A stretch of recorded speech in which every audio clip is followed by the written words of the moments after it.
వాలంటీర్లకు సంబంధించి 2,60,60,000 మంది వాలంటీర్లను జగన్మోహన్ రెడ్డి గారి ప్రభుత్వం ఎంప్లాయ్ చేస్తే వారందరికీ చంద్రబాబు గారు మేనిఫెస్టోలో కూడా చేశారు. ఎన్నికలప్పుడు హామీ ఇస్తూ మేనిఫెస్టోలో కూడా మీరెవరూ ఆందోళన చెందాల్సిన అవసరం లేదు, మీ ఉద్యోగాలు ఎక్కడికి పోవు, నేను భద్రత కల్పిస్తా, మీ శాలరీ కూడా 5,000 నుంచి 10,000కు చేస్తాను అని చంద్రబాబు గారు వాళ్లకు మేనిఫెస్టోలో సైతం పెట్టడం జరిగింది.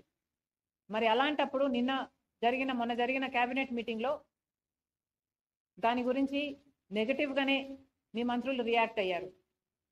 మరి మీ ఉద్దేశం ఏమిటనుకోవాలి?